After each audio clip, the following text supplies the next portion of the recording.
Am I the a-hole for canceling my niece's college fund upon discovering what she's been doing to me and my wife for months? My wife and I struggled with infertility for years. We're still trying more options, but we're beginning to lose hope. I have a 16-year-old niece that is like a daughter and a friend to me. Considering I'm doing well financially, I've decided to take care of her education and start a college fund so she could attend a college of her choice. My brother and his wife, my niece's stepmom, are of course aware of that, and they appreciate it very much. They always talk about what a generous, loving uncle I am, like my younger brother.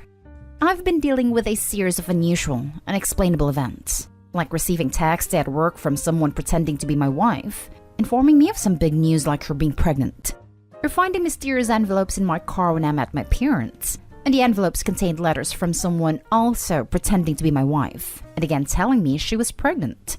My wife and I had no idea who's been playing us like that. We knew it was someone close, and had many that made our suspect list, including my brother-in-law. Last week, I was visiting my brother's house and my car was parked in their driveway. I was sitting with my brother and sister-in-law when my niece left for a few minutes, then returned. I finished my coffee and said goodbye and left. While I was approaching my car, I noticed a sign on the windshield. I took a look, and the sign read, "I'm pregnant," written largely.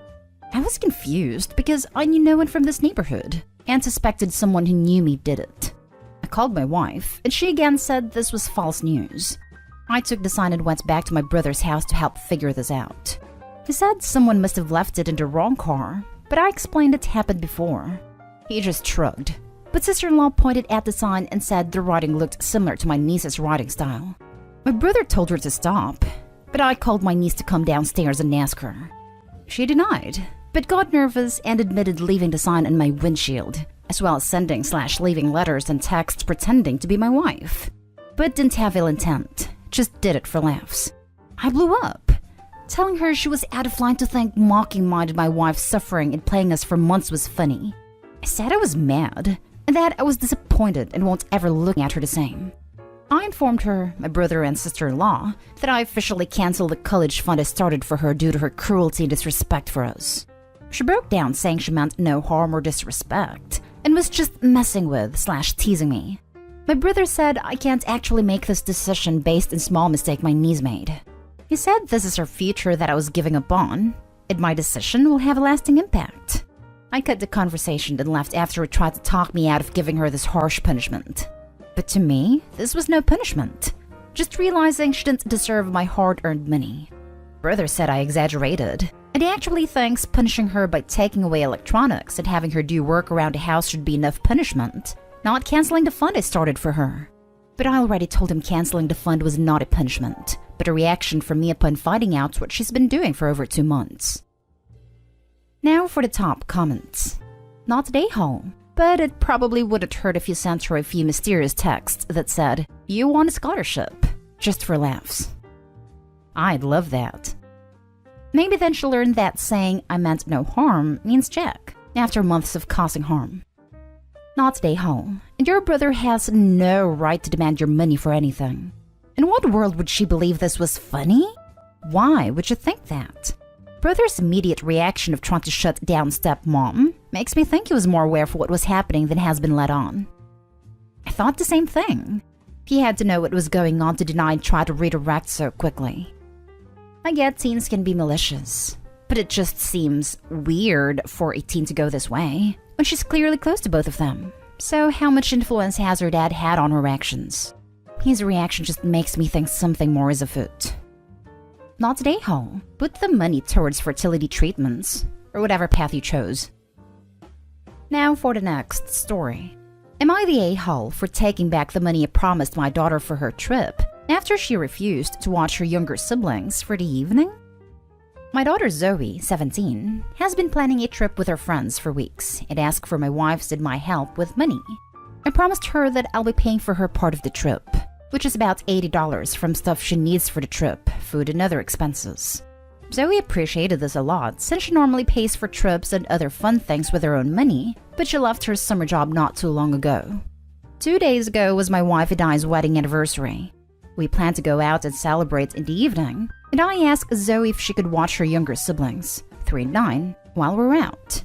She said, "Sorry, I have plans for tonight," I asked her to elaborate, and she said she wanted to meet her best friend at a party before she leaves town, as her friend will be moving away this month. She suggested we get a babysitter, but it was already late for me to call and arrange for a babysitter. My wife suggested calling my sister, but my sister has enough on her plate to be watching our kids. I tried to convince Zoe to skip going out and watch her brothers, but she refused and said my wife and I could stay home and celebrate. But I told her we already reserved a table at a restaurant. I was getting pissed and brought up the trip that I was paying for and told her I would take the money back if she refused to watch her brothers for the evening. She said no, so I told her no trip then, unless she gets the money herself because I'm no longer paying for it. She screamed at me, calling me unbelievable for taking money back just because she wanted to attend her best friend's goodbye party and not wanting responsibility for her brothers. I refused to discuss it. I took the kids to my mother's house and left. My wife said I was too harsh on Zoe, especially since it's not her fault she doesn't want to be responsible for her brothers for the evening. I was puzzled. I told her it's just one evening.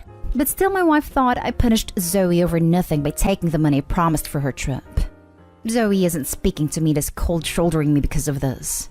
Edit. I just checked the comments and some were asking why I notified her last minute. The answer is because I assumed she'd be home like usual, so I never thought of needing to get a sitter. You're the a-hole. 2 points. Firstly, if the $80 gift had a strings attached, you ought to have made that clear from the onset. Introducing conditions retroactively sets the precedence that your gifts aren't really gifts at all, but tools used to manipulate and control. Secondly, you ought to have provided your daughter with sufficient notice, so that she can plan her schedule. What you did shows that you have zero respect for her time, and that you expect unquestioning obedience from her. Zero respect and expecting unquestioning obedience. That's OB in a nutshell. Complete a-hole. She suggested we get a babysitter, but it was already late. So it's too late to call a babysitter, but it's fine to not give your daughter any notice? You're the a-hole. Your daughter makes plans like you do, and deserves some notice if you want her to babysit. Respect this. Also, OB reserved a table.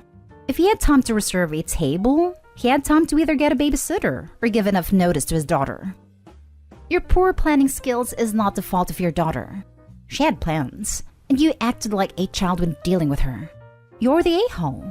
Clearly you had other options, because you took them to your mother's house. This is a joke, right? Yeah, you're the a-hole. Doesn't even sound like you asked in advance or tried to find a sitter at all. You waited until the last second when you felt she would have no option but to say yes. She called you on your nonsense, and now you were pissed about it. Next story. Am I the a-hole for not forcing my daughter to spend the night at her bi-dad's house? I, 36 female, have a daughter, Lucy, 10. She was not quite 2 yet when I divorced her father, Larry, 40. There were many reasons. Firstly, he would claim to be taking money from our account to pay bills, yet every single bill was delinquent. He would check the mail and hide the shut-off notices. He was never able to explain what he was doing with our money. Also, I'd work all day to come home to my daughter in a dirty diaper, alone in her nursery while he sat around playing video games all day. Anyway, I decided it was best for all of us to divorce. I've been with Lucy's stepdad, Thomas, 35, for almost 4 years now, and he is the only other man I've had around her. We are all very amicable though. I've never brought her bi-dad to court for child support, as I agreed to handle it privately. Same with custody. She lives with Thomas and I full-time. Larry's supposed to pick her up Saturday night, and we would pick her back up Sunday by noon. He has a history of canceling on her for various reasons. Concerts, baseball games, anything under the sun. He was doing well for a while where he wouldn't cancel, until he met his most current girlfriend, Dolores, 33. Dolores has a 12-year-old daughter, Erin, who she believes Larry should prioritize over Lucy. Anytime Lucy does go to their house, Dolores is very cold and unkind to Lucy, and she purposely excludes her. They rent a 3-bedroom house, yet when Lucy is there, she is forced to sleep on a love seat. They did not bother to get her a proper bed in her own space. There was even a time when Dolores and Larry were driving home with Lucy and Erin and went through Wendy's drive-thru. They got Erin a meal and a drink. When Lucy told them what she wanted, they told her no, that she can have something at their house like cereal. Larry and Dolores have an incredibly toxic, codependent relationship. Dolores has been fired from 4 jobs within a year. Larry hasn't had a car in about 5 years, so he's completely reliant on her car to get to his job.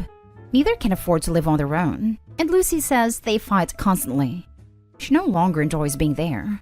A combination of Larry constantly bailing on her to how nasty Dolores is has made her not want to go. Not for overnights at least. She loves her dad, and we do have an amicable relationship 90% of the time.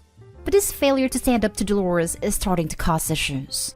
I've told him Lucy does not feel welcome there, and I refuse to force her to go if she doesn't want to. I would never stop her from going, but I will not force her either. He says she's 10, and Thomas and I are a-holes for basically letting Lucy make this decision on her own. So, am I the a-hole for leaving this decision up to my child? Now for the comments. Not an a-hole. They are treating your daughter badly. If your daughter doesn't want to go, she has good reasons. You are just trying to protect your daughter. Your Rex is the a-hole. Did he even try to deny the Wendy's incident or her sleeping arrangements? Nope. He tries to justify it. He said Erin was hungry from her soccer game and needed dinner. Which, are you kidding me? And he just says, oh, we're getting her a bed soon. Which he's said this for over a year. So it's one reason I told him she's no longer to spend the night there. And the fact that she doesn't have her own space is becoming increasingly important the older she gets. She's 10. What's he going to do when she's 12? Or older? This is not a 4-year-old. He is quite a douche, and so is Dolores. Thomas and I say the same thing. What is he going to do when she's 12? 13. It's just ridiculous. Get her a pull-out futon for Christ's sake. Anything better than a love seat. Not a hole, but go to court and get full custody and child support. No court would allow Lucy at her dad's house unless he has a bed for her. I'm in favor of amicable co-parenting relationships, but not fighting him about this may hurt Lucy in the long run. You need to do everything you can to make sure Lucy's dad is accountable as a parent, because right now, he is being enabled to be a terrible father. He clearly isn't taking that initiative on his own. Not a hole. 10-year-olds deserve to set their own boundaries. That sounds like a horrible situation, and I think you're doing the right thing not forcing her. If Larry can't get it together, he's going to be very confused when Lucy turns 18 and goes completely no contact. Also curious. Sounds like drug-related at the beginning? Could that be a contributing factor now? I've considered a substance issue thing regarding the money. I do have suspicions at the time that he was abusing prescription pain meds, but could never prove this, which is one of my reasons for ending it. I've never seen anything as of late since the divorce that leads me to think he is abusing still. However, I do constantly keep my eyes open. Last story is titled, Am I the a-hole for saying I don't want to do gifts anymore with my family because they come with conditions that I only find out about later? My parents have a habit of giving a gift and then later adding conditions on. I'll give a couple examples. I got a gift card for them all at Christmas. Thought it was just a gift. But then weeks later, I've had made plans of how to spend the money. Sports gear. My parents said the first thing I needed to buy was school supplies for the spring. Then I could use the rest on fun stuff. Then after that, I need to buy clothes for school to replace the clothes I thought were fine. But then I could spend the rest on myself. After they made me buy all that, nothing was left. I felt like all I got for Christmas was the hassle of being made to go out and buy things I don't want. When I get gifts for my birthday, my parents held it over my head, like to say that on a family vacation I'd be the childcare for my siblings, nieces, and nephews. Or else they'd take back the phone and hockey gear I got as a gift. When I asked for money for a school trip, my parents gave it to me, but then told me a month later that I had to miss a game to help my dad with housework, to repay them for paying for the trip. I find it frustrating when a gift comes with a secret conditions that I don't find out till weeks or months later. It feels less like a gift and more like a favor to call in later, or something told over my head. So when my birthday was coming up this year, my mom asked me what I wanted, and said I'd rather skip gifts with a family. My mom asked me why, and I told her that I think gifts, at least the way our family has done them, are more stressful than nice. It seems like they treat gifts as something with conditions but aren't clear what those conditions are when they're offering a gift. So then it feels like signing a contract that I wasn't allowed to read when I accept a gift. I have no idea what I'll owe, and for the next few weeks or months, I'll be waiting for the other shoe to drop. Then I told her I'd rather skip the family party and the gift giving and just do something chill with my friends. My mom was upset with me, saying stuff about tradition and how she doesn't do that I was cherry-picking frustrations when most gifts aren't like that. I said that I felt like it was more often than not. She told my dad about the conversation, and he was really upset with me, saying I was being ungrateful, and that when I was living under his roof, there were going to be conditions. Can't just go do whatever I want whenever. I said, okay, but I'd rather not have those conditions be linked to gift giving and holidays, because it makes holidays an unpleasant time for me. And that he can have rules, but he can't make anyone take a gift if they've decided they don't want to accept gifts.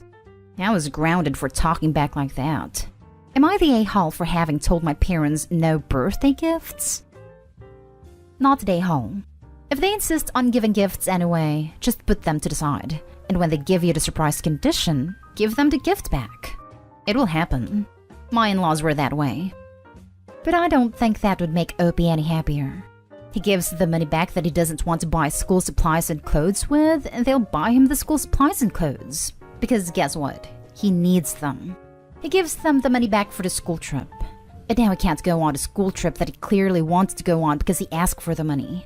Better advice would be to get a job, so his parents can give him the money for the school supplies that he can pay for his own school trip. I would be a lot happier because at least things would be predictable. The most frustrating thing about the gift as one half of a bargain, but you don't know what bargain that will be until much later, is the anxiety of waiting for the other shoe to drop. At least that would be predictable. I don't go on the trip, I don't get school supplies, but I also don't get some unpleasant surprise about what I later owe as repayment for the gift. Not day home.